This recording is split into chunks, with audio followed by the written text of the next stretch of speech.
In the heart of the desert, Clara Delaney believed she knew her destiny, a convenient marriage and an obedient life. But on one forbidden night, in the arms of the enemy warrior who rescued her, she dared to sin and discovered the intensity of a love marked by desire and blood. Weeks later, pregnant and torn by cruel news, Clara realized that story wasn't over, and what awaited her was even darker and more captivating. If stories of intense and unexpected love like this touch your heart, subscribe to the channel and comment what you thought. Every day we post new plots that move and surprise. Discover now the romance that no one dared to live. In the endless plains of Texas, where the setting sun painted gold in the cotton fields that stretched as far as the eye could see, Sarah Mitchell felt that each day of her existence was just a suffocating repetition of the previous one. At 22 years old, she lived like a porcelain doll on the Lone Star Ranch, a property that her father, Colonel William Mitchell, had built with blood, sweat, and a brutality that few dared to question. The only daughter of one of the largest cotton producers in the Southwest, promised to a senator's son to consolidate the family business, Sarah was carefully molded to please. The expensive dresses from New York, education in Swiss schools, the haughty posture learned since childhood, everything about her was calculated to impress. And yet, inside, something struggled in silence, a raw and painful hunger for something she couldn't name. That hunger gained voice on a March afternoon during a hunt organized to impress her fiancé. A sudden and fierce storm, typical of tornado season, scattered the group of hunters across the flooded fields. Sarah, lost among the tall grass and overflowing creeks, felt for the first time like she owned her own destiny, even though she had no way out. Disoriented, her horse balked on a steep descent, throwing her against the rocks of the ravine. With her leg trapped between the rocks and her skin marked by scratches, she was about to faint when she saw him. Jake, a landless worker who worked on the region's ranches, emerging from the woods like a flesh and blood ghost. His gaze, black and impenetrable, carried a contained ferocity that made her tremble. At 28 years old, Jake Silva had learned that surviving in the world of ranchers meant being invisible. Son of migrant workers who lost everything in a devastating drought, he knew every inch of those lands better than any owner. His body was marked by hard work, machete scars on his arms, calloused hands that knew how to tame wild horses and plant seeds in the hardest ground. When he saw Colonel Mitchell's daughter fallen in the ravine, his first instinct was to run. Nothing good could come from getting involved with the most powerful family in the region. But something in her desperate look made him stop. Instead of abandoning her or seeking help, he carried her to an abandoned cabin on the riverbank. The silence between them was almost as dense as the storm outside, interrupted only by short orders in his rough English, or words that sounded like old songs his grandmother used to murmur. Sarah, trembling with fear and an excitement she couldn't explain, let him treat her wounds with prairie herbs and firm fingers that knew every secret of the earth. Over the 3 days that followed, a forced hideout while the colonel's men scoured the region, his gestures began to suggest something more. A lock of hair he brushed from her face with the tips of his calloused fingers, a prolonged look when he helped her drink fresh water from the river. Once, at dawn, she woke with his hand resting on her waist, heavy and warm, like an unspoken promise. The first night, they just watched each other by the flickering firelight. Sarah had never been so close to a man like Jake, a man who smelled of wet earth and honest sweat, whose hands were rough like the bark of prairie trees. He, in turn, had never imagined that a woman like her, raised in a golden cradle, could seem so vulnerable, so human. When she began to cry, talking about the life she hadn't chosen, the marriage she didn't want, the golden chains that bound her, he approached slowly, like someone approaching a wounded animal. The second night, he told her about his family, about parents who died in the drought, about the sister who prostituted herself in the city to survive, about dreams that die when you're born poor in a land of ranchers. Sarah listened to every word with attention she had never devoted to anything in her life. When he stopped talking, she reached out and touched the scars on his arm, tracing each mark with her fingers. He shuddered, but didn't pull away. The third night, when the storm finally ceased and both knew that the search would resume with dawn, they found themselves in the center of the cabin, breathing the same heavy air. When they finally touched, it was like breaking a spell. His kiss was rough and hungry, drawing from her a moan that echoed through the wooden walls. His hands explored her skin under the torn dress, his lips drawing a slow path down her neck. She felt him claim every part of her with the same brutal reverence with which a man of the earth claims the right to exist. As he penetrated her, between thick blankets and the smell of rain still present in the air, Sarah discovered a dense and dark pleasure, as if she had finally found what she was looking for without knowing. But everything ended as quickly as it began. When the colonel's men finally found her and took her back to the ranch, Jake remained only on the riverbank, watching her leave with a look she would never forget. He didn't follow her, and that tore her apart inside. Back to the suffocating routine of Lone Star Ranch, Sarah remained silent about what had happened. Her fiancé, Robert Adams, the senator's son, became more insistent, demanding answers about her strange behavior. And her mother, increasingly ill, insisted that the wedding be moved up. But none of that mattered anymore. Weeks later, faced with the delay of her cycle and the slight protuberance in her belly, she understood that she carried within her the seed of that forbidden love. The news came along with a devastating rumor. Gunmen had attacked a nearby camp of landless workers, burning shacks and killing men, women, and children. Among the dead, it was said, was a young man who matched Jake's description. In front of the fireplace, Sarah pressed her hands over her belly, feeling the child grow, and swore she would never allow his memory to be erased, even if the whole world condemned her for it. However, deep down, a thread of hope persisted. Something in her refused to believe he had died, and this premonition took shape when, in secret, she paid old Sebastian, the ranch's retired foreman, to take a message to possible survivors. He returned weeks later, with an uncertain look and an enigmatic answer. Not every dead man becomes a corpse, miss. The tension intensified as the wedding date approached. Each night was a torment of impossible choices, being the obedient daughter that society demanded, or being the woman he had awakened in her. Colonel Mitchell, increasingly impatient, threatened to have her committed to a clinic in Dallas if she continued with these moods. Robert, meanwhile, already spoke openly about taming his wife after the wedding, as if she were a wild animal. On the eve of the ceremony, in front of the bedroom mirror, with the white dress fitted to her body and trembling hands, Sarah decided she could no longer live like a ghost.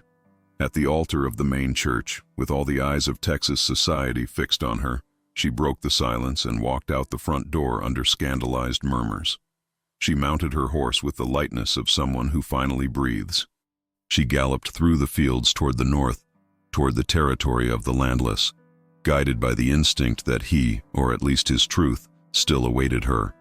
And it was there, already at dawn, among the cold shadows of the prairie, that a figure appeared in the distance, tall, firm on a horse, face hidden under a hat and dark eyes that sparkled in the darkness.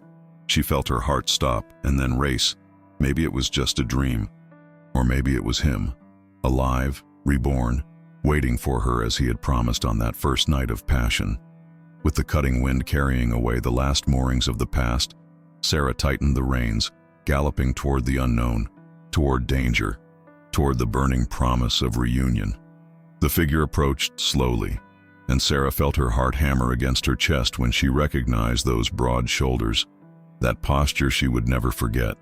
It was Jake, alive, real, thinner than before, with a new scar cutting across his forehead, but definitely alive.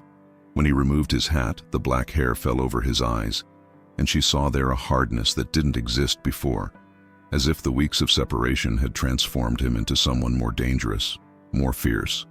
"You came," was all he said, his hoarse voice loaded with an emotion he struggled to control.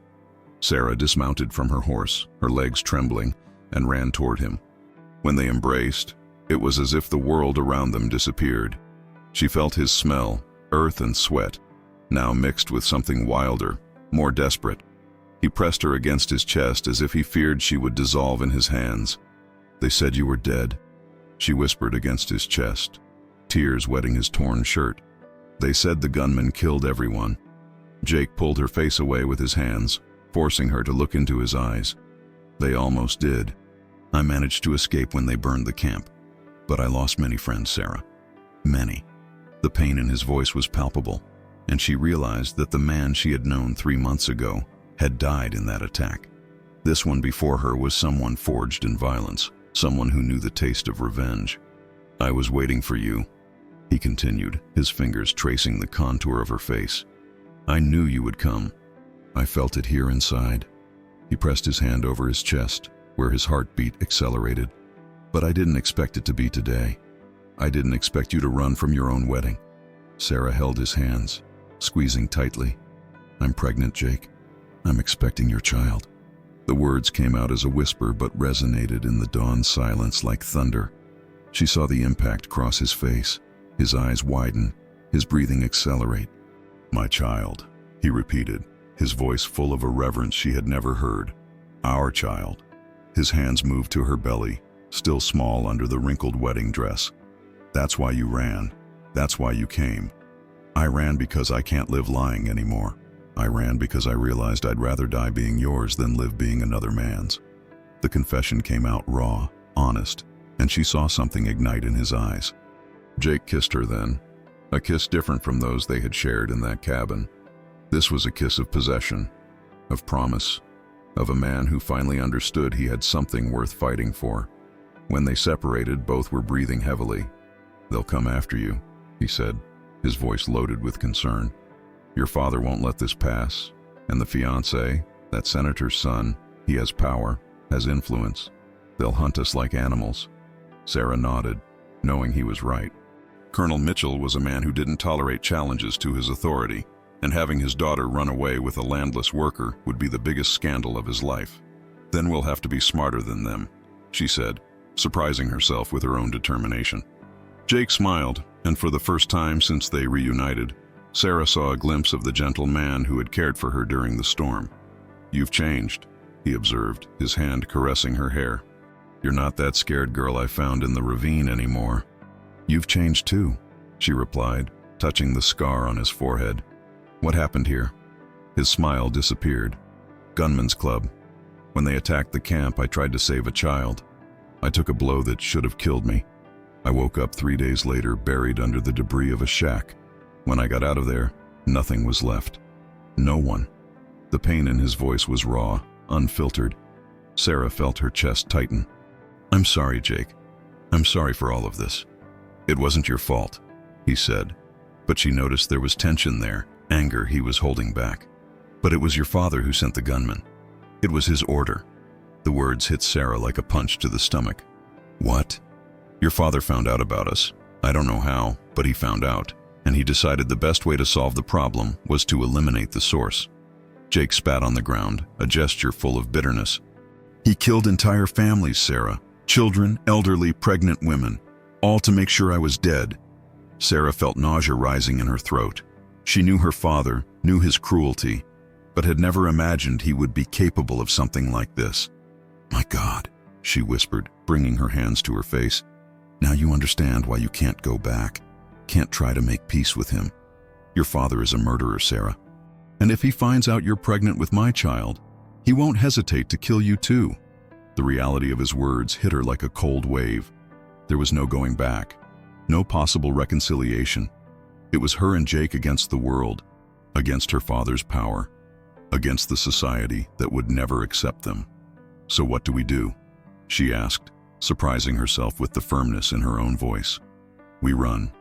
We go far away, to a place where no one knows us. I have contacts in New Mexico, people who owe me favors. We can start a new life there." Sarah nodded, feeling a mixture of fear and excitement. "When?" "Now. We have to get out of here before dawn. When your father discovers you ran from the wedding, he'll send half the state after us." They mounted their horses and rode through the dawn, crossing fields and woods, avoiding main roads. Jake knew every trail, every shortcut, every hiding place in the region. During the day, they rested in an old abandoned ranch, and it was there that Sarah really understood the gravity of the situation. Robert Adams, the fiancé abandoned at the altar, had mobilized all his family's resources to find her. It wasn't just a matter of wounded honor, it was a political matter. The wedding was part of a larger agreement, involving contracts worth millions of dollars and political influence. Sarah's escape wasn't just a social scandal, it was an immense financial loss. "They're offering a reward," Jake said, after talking with an acquaintance who brought news. "$50,000 for information about your whereabouts. $100,000 if they bring you back alive." Sarah felt her blood freeze. "And for you?" "For me, the reward is different. They want my head on a platter." That night, hidden in the barn of the abandoned ranch, they made love with desperate intensity. They knew each moment together could be the last, and that made each touch, each kiss, each moan even more precious. Sarah discovered that danger had awakened in her a sensuality she didn't know. When Jake possessed her, she surrendered completely, without reservations, without fear. "I love you," she whispered against his ear, the words coming out for the first time. "I love you more than my own life." "And I love you more than my freedom," he replied, his voice hoarse with emotion. "More than my revenge." It was then that Sarah realized there was something more that Jake hadn't told her. "What revenge?" He tensed in her arms. "Nothing. It's not important now." "Jake," she insisted, pulling away to look into his eyes. "What revenge?" He sighed, knowing he could no longer hide. "I wasn't just planning to run away with you, Sarah. I was planning to make your father pay for what he did.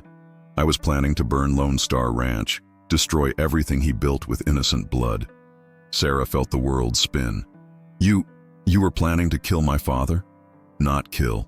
Destroy. Ruin. Make him feel what I felt when I saw my friends dead." His voice was cold, calculating. "But now you're here, and you're pregnant, and everything has changed. I can't put you in danger because of my thirst for revenge." Sarah was silent for a long moment, processing the information. Finally, she spoke. "Maybe you don't have to choose between me and your revenge. Maybe we can find a way to do both." Jake looked at her with surprise.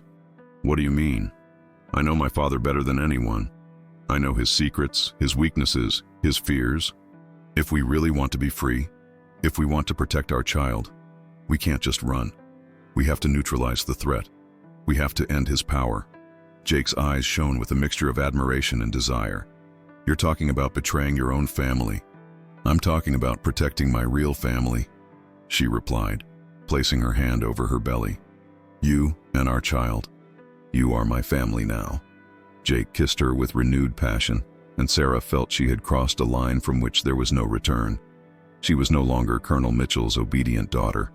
She was a woman willing to do anything to protect the man she loved and the child she carried. The war was just beginning. The following days were a mixture of escape and planning. Sarah and Jake moved through Texas back roads like ghosts, sleeping in abandoned ranches, buying supplies in small towns where no one knew them. But with each stop, Sarah felt the net closing. Posters with their faces began appearing on posts, offering rewards that made residents' eyes shine with greed. It was at one of these stops, at a gas station lost on the road, that Sarah had the idea that would change everything. While Jake filled the stolen car they had gotten, she overheard a conversation between two men that made her stop breathing. "Colonel Mitchell is desperate," said one of them, a fat man in a dirty hat. "They say he's losing million-dollar contracts because of this story. Senator Adams is threatening to cancel all business if he doesn't bring his daughter back." "And there's more," replied the other, a skinny man with a graying mustache. "I heard the Attorney General is investigating some irregularities in his lands. Seems like there are false documents, land grabbing, those things. If this comes to light now, with all this scandal..." Sarah felt her heart race. She had always suspected that her father's empire was built on dubious foundations, but had never had proof. If what those men were saying was true, maybe she had found the perfect weapon. When they returned to the car, she told Jake everything. "I need to go back," she said, seeing the horror in his eyes. "I need to go back to the ranch and get the documents." "Are you crazy?" Jake exploded. "Going back there is suicide. Your father must have the ranch surrounded by gunmen. It's exactly what he's waiting for." "Not if I go back the right way," Sarah insisted. "I know every corner of that ranch. I know where my father keeps the important documents. If I can prove he's a criminal, we can use that against him." Jake stopped the car on the side of the road, his hands trembling on the steering wheel. "Sarah, you're pregnant. You can't risk yourself like this." "I'm pregnant with your child," she replied, her voice firm. "And I want him to grow up in a world where he doesn't have to hide." where he doesn't have to fear his grandfather's power. The argument lasted all night. Jake alternated between rage and despair, trying to convince her to give up the idea. But Sarah had made her decision. She knew a way to enter the ranch without being seen, using the underground tunnels her father had built during the paranoia of the 80s, when he feared invasions by landless workers. "If you're going to do this," Jake finally gave in, "you're not doing it alone. I'm coming with you." "No," Sarah shook her head. "You're the one they're looking for most. If they catch you, they'll kill you on the spot. I need you to stay here, to stay safe. And if something goes wrong, and if they catch you," Sarah touched his face, feeling tears burn her eyes, "then you take our child and go far away. Raise him away from all this. Tell him his mother loved him more than her own life." Jake pulled her into his arms, kissing her desperately. "Don't talk like that. Don't talk like it's a goodbye. I hope it's not," she whispered against his lips. "But if it is, I want you to know that these have been the happiest days of my life, that you taught me what it means to really live." At dawn, Sarah approached Lone Star Ranch through the woods she had known since childhood. Her heart beat so hard she feared someone might hear it.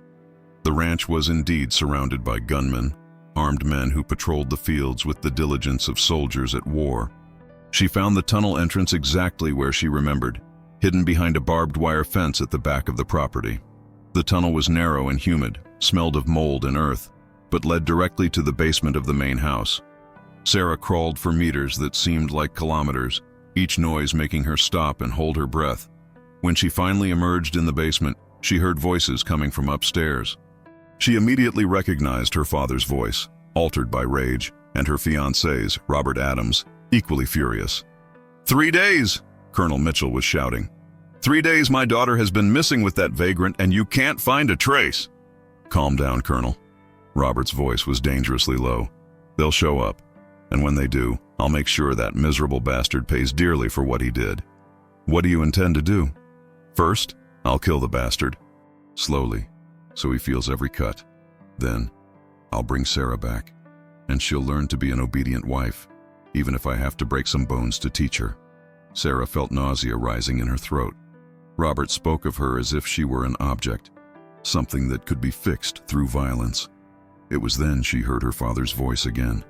"And if she's pregnant by him, then we'll solve that too. I know a doctor in Dallas who solves these problems without asking questions. After the procedure, no one will even suspect this whole story happened." Sarah had to hold on to the wall to keep from falling. They were planning to kill Jake, force her to abort the baby, and then continue with the wedding as if nothing had happened. The coldness with which they discussed the murder of the man she loved and her unborn child made her understand there was no limit to their cruelty. With her heart pounding, she went up the basement stairs and headed to her father's office. She had known the safe combination since she was a teenager, having discovered it by accident years ago. Inside, she found exactly what she was looking for: documents proving land grabbing, false contracts, receipts for payments to corrupt politicians, and something even worse: photos and documents showing his involvement with militias and extermination groups. Among the papers, she also found something that made her stop breathing: a false death certificate dated 20 years ago, with the name Maria Silva, followed by a handwritten note: "Problem solved, JS neutralized." Sarah realized that JS were Jake Silva's initials, and that Maria Silva must be his mother. Her father had ordered Jake's family killed decades ago, and now was trying to finish the job. Tears streamed down her face as she photographed each document with her cell phone. Now she had enough evidence to destroy her father's empire, to put him in jail for the rest of his life. But as she put the papers back in the safe, she heard footsteps in the hallway. "Someone's in the house." One of the gunmen's voices echoed through the corridors. "There's a different smell here." Sarah hid behind the office curtain, her heart beating so hard she feared it would explode. The footsteps approached and she heard the door open. "Someone's here," the man murmured, and Sarah saw through the curtain that he was armed, finger on the trigger. "I smell perfume." It was then that Sarah made the riskiest decision of her life. She came out from behind the curtain and faced the gunman, who almost dropped his weapon in surprise. "It's me," she said, her voice firmer than she felt. "Sarah Mitchell. I came to turn myself in." The man was paralyzed for a second. clearly not expecting that. "Miss?" he stammered. "But how?" "Call my father," she ordered, using the authoritative tone she had learned since childhood. "Tell him I'm here." The gunman ran out, and Sarah heard the commotion that followed. Running footsteps, shouting voices, and finally her father's voice bellowing, "Where is she? Where is my daughter?" When Colonel Mitchell appeared at the office door, Sarah saw that he had aged years in just a few days. His hair was grayer, the dark circles deeper, his hands trembling with rage and relief. "Sarah," he said, his voice broken. "My daughter. You came back." "I came back," she confirmed, keeping her distance. "But not for the reasons you imagine." Robert appeared behind her father, his eyes shining with cruel satisfaction. "Where is he? Where is the bastard who kidnapped you?" "He didn't kidnap me," Sarah replied calmly. "I went of my own free will." Her father's hand closed into a fist. "You don't know what you're saying. He brainwashed you, manipulated you." "He opened my eyes," Sarah retorted. "Showed me what kind of man you really are." "What kind of monster?" Colonel Mitchell took a step toward her, but Sarah raised her cell phone. "I didn't come back to surrender," she said, her voice echoing through the office. "I came back to turn you in, to turn you both in." "What are you talking about?" Robert asked. But Sarah saw fear beginning to form in his eyes. "I'm talking about the documents I photographed from your safe, Father. I'm talking about the evidence I have of your participation in murders, land grabbing, corruption. I'm talking about the false death certificate of Jake's mother." The silence that followed was heavy as lead. Colonel Mitchell went pale, and Robert began to understand the gravity of the situation. "You wouldn't do that," her father whispered. "You wouldn't betray your own family." "My family," Sarah said, placing her hand over her belly, "is the child I'm expecting, and the father of that child. And to protect my family, I'll do anything." It was then that Robert lost control. "You whore!" he shouted, advancing toward her. "You'll pay dearly for this humiliation." But before he could touch her, a window exploded into 1,000 pieces, and Jake appeared like a ghost from the night, jumping into the office with feline agility. In his hand, he wielded a weapon he had taken from one of the gunmen outside. "Take your hands off her," he said, his voice loaded with deadly coldness, "or you'll discover what happens when someone touches my woman." The final confrontation was about to begin, and Sarah felt that all the pieces of the board were finally in place. The silence in the office was heavy as the air before a storm. Jake kept the weapon pointed at Robert, his eyes sparkling with a controlled rage that was even more frightening than any explosion of fury. Sarah could feel the tension radiating from him like heat waves and knew that just one wrong move would make the situation explode into violence. "You!" Colonel Mitchell finally found his voice, pointing a trembling finger at Jake. "You should be dead." "Many people have tried to kill me, Colonel," Jake replied without taking his eyes off Robert. "Your mistake was not sending competent people. How dare you enter my house, vagrant?" Robert tried to recover his authority, but Sarah could hear the fear behind the bravado. "Do you know how many men I have out there? You won't leave here alive." Jake smiled, and it was a humorless smile, full of a cruelty Sarah had never seen in him. "Your men are busy putting out the fire in the stables." "Funny how dry hay catches fire so easily." The colonel ran to the window and saw the flames beginning to spread through the ranch buildings. "My horses!" he screamed, his voice breaking. "My thoroughbred horses!" "Don't worry," Jake said with false tranquility. "I let them all out before setting the fire. Unlike you, I don't kill innocents." Sarah saw the exact moment when her father understood he had lost. The haughty posture collapsed, shoulders curved, and for the first time in her life, she saw him for what he really was, an old and frightened man, whose only strength had always come from violence and intimidation. "What do you want?" he asked, his voice defeated. Sarah stepped forward, the cell phone still in her hand. "We want our freedom, and we're going to get it." "How?" Robert spat. "Do you think you can blackmail me? That you can blackmail my family? You don't know who you're messing with." "We know exactly who we're messing with," Sarah replied, approaching him. "We're messing with a man who kills entire families to protect his dirty business, with a man who buys politicians like someone buys cattle, with a man who has so many skeletons in the closet that if everything comes to light, he'll spend the rest of his life in jail." She showed the cell phone to her father. I have here enough evidence to end you both. Documents showing land grabbing, illegal payments, commissioned murders. And I have something more." Sarah made a dramatic pause, savoring the growing despair in both men's eyes. "I have recordings of your conversations tonight. All that talk about killing Jake, about forcing me to abort, about breaking my bones to make me an obedient wife." Robert went pale. You can't have." "I can, and I do," Sarah confirmed. "And I've already sent everything to 3 different journalists, to the Attorney General, and to the FBI. If something happens to me or Jake, if we don't give a signal every 12 hours, everything will be automatically released." Colonel Mitchell collapsed in the office chair, his head in his hands. "You destroyed our family," he murmured. "You destroyed everything I built. You destroyed our family the day you decided to be a murderer," Sarah retorted, her voice loaded with old pain. "You destroyed our family when you chose money and power over love and justice." It was then that Robert, in a last act of desperation, threw himself toward the desk drawer where he knew the colonel kept a weapon. Jake reacted immediately, intercepting him midway. The 2 men rolled on the floor, fighting for Jake's weapon. "No!" Sarah screamed, seeing the danger. In the struggle, the weapon fired, the blast echoing through the office walls. For a terrible moment, she didn't know who had been hit. Then she saw Robert pull away, holding his shoulder, blood dripping between his fingers. "Son of a bitch!" he shouted, trying to stop the bleeding. "You shot me." "Lucky for you, it was just the shoulder," Jake said, regaining control of the weapon. "Next time, I aim for the heart." Colonel Mitchell looked at his daughter with a mixture of incredulity and reluctant respect. "You really did it. You really brought us down." "I did what I had to do to protect my family," Sarah replied, walking to Jake and intertwining her fingers with his. "And I'd do it all again." "And now?" her father asked. "What happens now?" Sarah and Jake exchanged glances. They had discussed this moment many times during their days of escape. "Now you're going to sign some documents," Jake said. "You're going to transfer ownership of the grabbed lands to the workers you expelled. You're going to confess your crimes and turn yourselves into the police." "And if we refuse?" Robert challenged, even wounded. "Then the evidence gets released anyway," Sarah replied.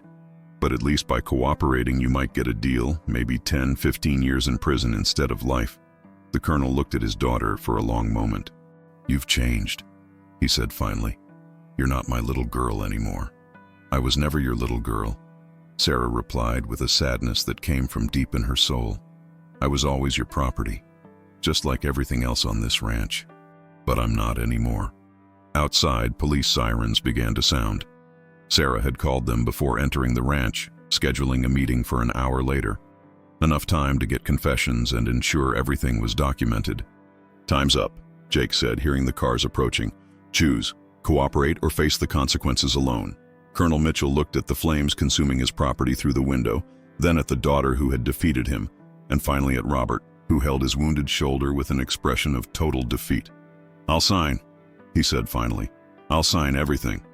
Robert tried to protest, but the colonel cut him off. "It's over, Robert. We lost. She defeated us." The next minutes were a blur of activity. Police entered the house, paramedics treated Robert's wound, and Sarah gave her statement while holding Jake's hand firmly.